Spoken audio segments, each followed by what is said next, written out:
Ora, estamos com 21 minutos depois do meio-dia, está na hora de avançar para o espaço Nutrição Estética by Persona. Hoje contamos com o Sérgio Nicola. Ora, viva Sérgio, como está? Bem disposto? Está tudo bem? Ótimo.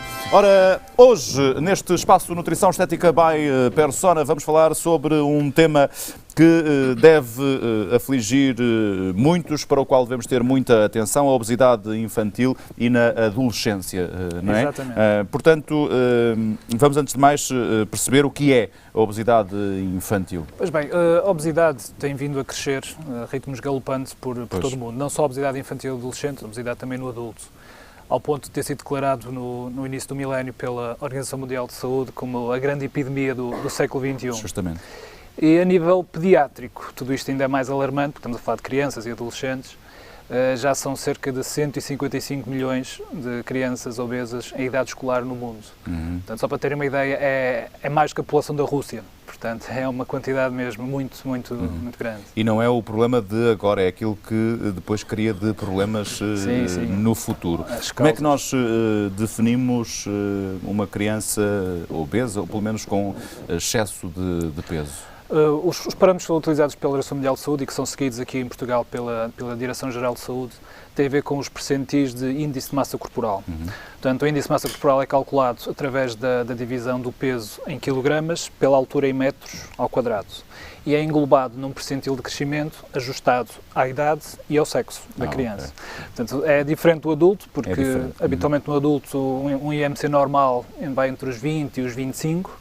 Uma criança, por exemplo, com 10 anos, com um IMC de 23, já é considerada obesa.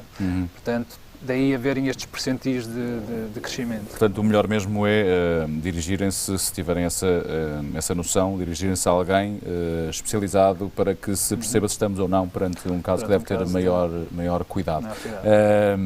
Em Portugal há de facto esse problema.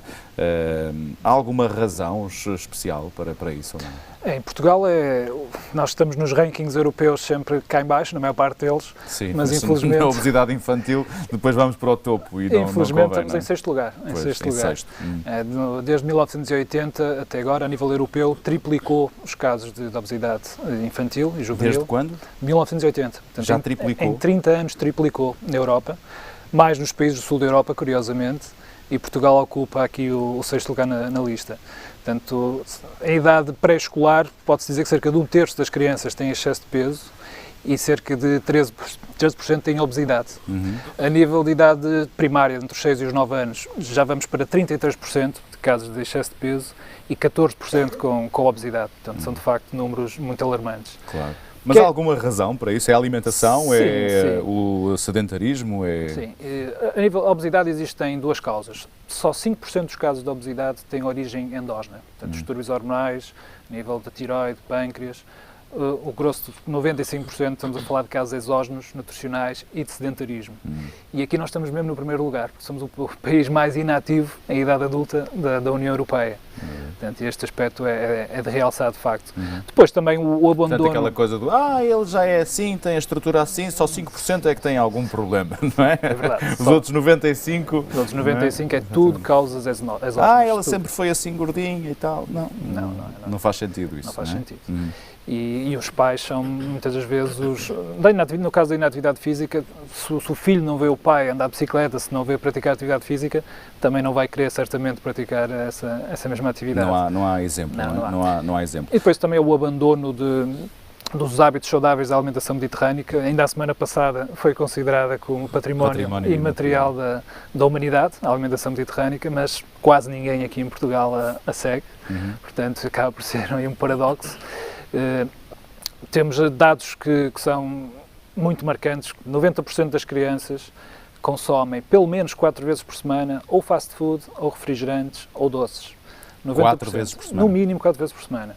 Só 2% é que consomem fruta numa base diária, por exemplo. Só 1% é que bebe água diariamente. E aqui eu quero dizer que o chá não é água, portanto o iced tea não hidrata. O iced tea é refrigerante. Não é mais do que um refrigerante.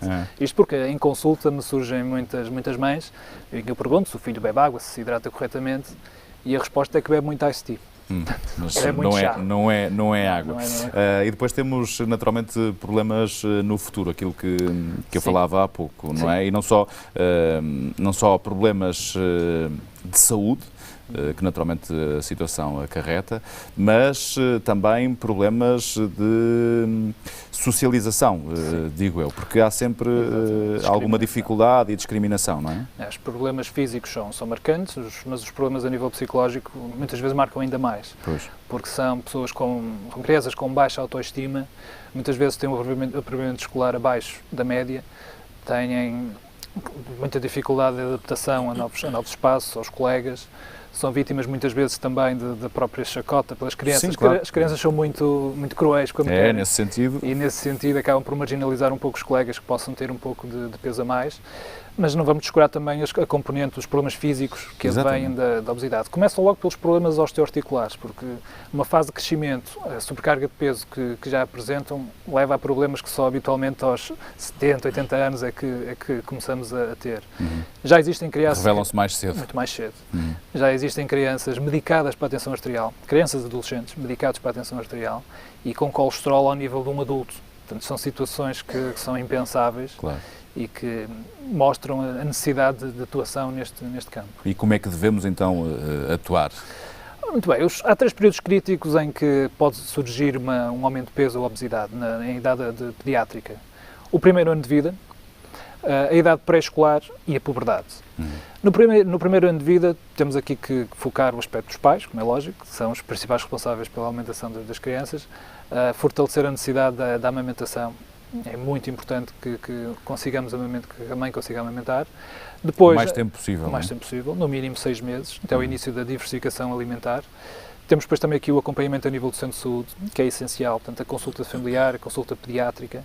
Em idade pré-escolar já começa a existir então o envolvimento do jardim de infância, da escola, da pré-primária.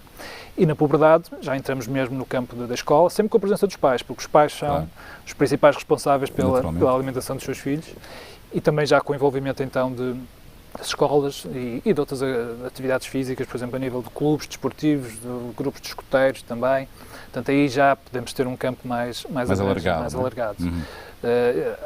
Há muito poucos anos atrás foi criada a plataforma contra a obesidade pelo governo português, que a interação do Ministério da Saúde com o Ministério da Educação já vem promovendo um ambiente escolar saudável e ações muito marcantes. Já se começam a ver muitas mudanças a nível das emendas escolares, do tipo de alimentos que estão presentes também. Sim, já é esse cuidado, não é? Sim, nos bares, nas cantinas, o tipo de alimentos presentes. Muitas vezes, ainda há pouco tempo, víamos máquinas de vending, aquelas máquinas automáticas. Logicamente, se a criança tem ali uma opção entre uma batata frita, um croissant ou então uma opção mais saudável, vai acabar por optar pela opção menos saudável, muitas das vezes. Vamos então perceber de que forma é que nós podemos ajudar os mais pequenos. Eu tenho só uma questão que é, tendo um caso em que a criança ou adolescente tem hábitos alimentares pouco saudáveis, como é que nós podemos intervir? Naturalmente que pedindo ajuda exterior, neste caso pedindo ajuda, por exemplo, às clínicas Persona, porque é necessário uma ajuda exterior, quando os pais não conseguiram até determinada altura fazer, quer dizer, depois deve ser muito complicado, não é? Claro. É fundamental atuarmos quanto mais precocemente possível. A palavra-chave é prevenção, tem que existir sempre prevenção. Pois, essa é de facto a melhor fórmula de lidar, não é? Tem que se lidar com a obesidade é a prevenção, mas quando ela já está instituída, nós sabemos que temos que atuar, porque a esperança de média-vida de um adolescente que seja obeso será cerca de 5 a 10 anos inferior à dos seus pais. Portanto, vai viver menos anos que os seus pais. E sabemos também que uma criança ou um adolescente que tenha obesidade dificilmente escapará de ser um adulto obeso se nada for feito. Portanto, as percentagens demonstram mesmo 80%, 90% de probabilidade de vir a ser um adulto obeso. Há falta do nutricionista em cada agrupamento escolar, por exemplo, ou há falta até de nutricionistas na grande maioria dos centros de saúde pelo país. A orientação nutricional será sempre fundamental e aí o envolvimento dos pais é obrigatório. Tem que ser mesmo obrigatório. Portanto, digamos que a consulta, no caso da nutrição infantil, é uma consulta familiar, não é só uma consulta de... Tem que envolver toda a família, naturalmente. Tem que envolver todos os cuidadores da criança, inclusive os avós, Os avós são grandes veículos de alimentos calóricos. Que é a netinha e tal, vamos lá fazer a vontade, não é verdade? Para os avós nunca têm excesso de peso, está sempre tudo muito bem. E é de facto necessário atuarem todas as pessoas que... E é isso que se passa numa consulta Per Kids na clínica Persona, ou seja, o envolvimento da família? Nós, há cerca de 3 anos, 4 anos atrás, vimos na necessidade de criar uma consulta diferente, com particularidades diferentes, que é essa consulta Per Kids, onde envolvemos na consulta todo o agregado familiar. Gostamos que estejam presentes os pais, os irmãos, mas vezes os irmãos mais velhos, que também são vistos como modelo para as crianças mais novas, para os irmãos mais novos, e procuramos envolver toda a família. Porque se não for toda a família a mudar, certamente não será a criança que vai por si só mudar. E há outras ações que eu gostava de destacar, ações justamente da Persona, das clínicas Persona, na tal atitude de prevenção, que são as palestras nas escolas, os rastreios nutricionais, no sentido de apelar à prevenção. Mas quando o problema está instalado, então há estas consultas Per Kids, há naturalmente cuidados nas dietas que as crianças e os adolescentes devem ter, e falava há pouco de números que são de alguma forma assustadores da fast food. Que tipo de tratamentos podem ser realizados na Persona, para além das consultas e da nutrição? Há outros tratamentos que podem ajudar os obesos em idade escolar? Quando nós estamos a falar de uma criança com uma pré-obesidade, com excesso de peso, muitas vezes nem é necessário tão pouco que percam peso, porque como estão em fase de crescimento acelerado, se mantiverem o peso e se crescerem 5 a 10 centímetros, está perfeito. Casos de obesidade, também as percas de peso nunca se poderão ser equiparadas às dos adultos. Numa criança com obesidade, se perder 5 quilos num ano, é extraordinário, porque nesse espaço de tempo cresceu 8, 9, 10 centímetros e os percentis vão-se começar a baixar e vão começar a se tornar-se normais. É importantíssimo também a questão, além do tratamento localizado, que já vou falar um pouco, da atividade física. Porque são muito inativas as crianças, muito inativas, e aí lá está a situação dos pais, têm que ser os intensivadores da prática da atividade física, sair de casa quando está bom tempo, andar de bicicleta, não é inscrever o filho num ginásio ou alguma coisa parecida, é os próprios pais darem o exemplo, servirem como modelo. Depois temos então, para os casos mais graves de acumulação de gordura específica na zona abdominal, algum tipo de tratamentos localizados, como as massagens de drenagem linfática manuais, a própria endromologia, o LPG, que também é uma massagem de drenagem linfática, que tem um efeito de redução do número de células gordas, localizadas principalmente no nível do abdômen, que é a área mais crítica, e essa diminuição será sempre muito vantajosa depois também para o futuro, porque essa diminuição vai permitir que no futuro a acumulação de gorduras localizadas não seja tão evidente. Portanto, e esse tipo de tratamentos podem ser realizados, principalmente em adolescentes, a partir dos 13, 14 anos. São tratamentos perfeitamente seguros que já podem ser realizados. Muito bem.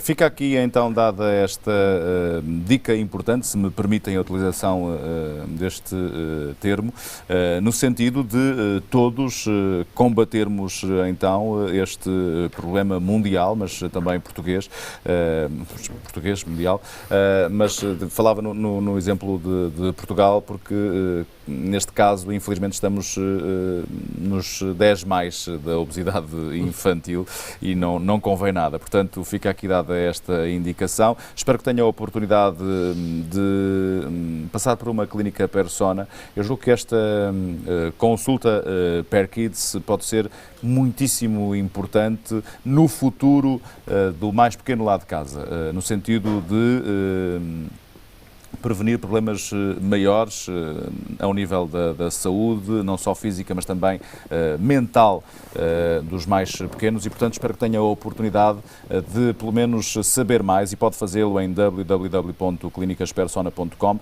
localmente numa das clínicas, para que este método entre em sua casa, das clínicas Persona, e para que possam ter, então, uma consulta Per Kids. Sérgio, muitíssimo obrigado por este alerta, sobretudo, e no trabalho da prevenção que vocês também fazem. Poderia ser uma clínica que se preocupasse apenas e só com os casos de obesidade, porque aí, pronto, estão eles nas clínicas Persona. Não, é uma preocupação que existe também para resolver o problema e para não deixar que o problema apareça.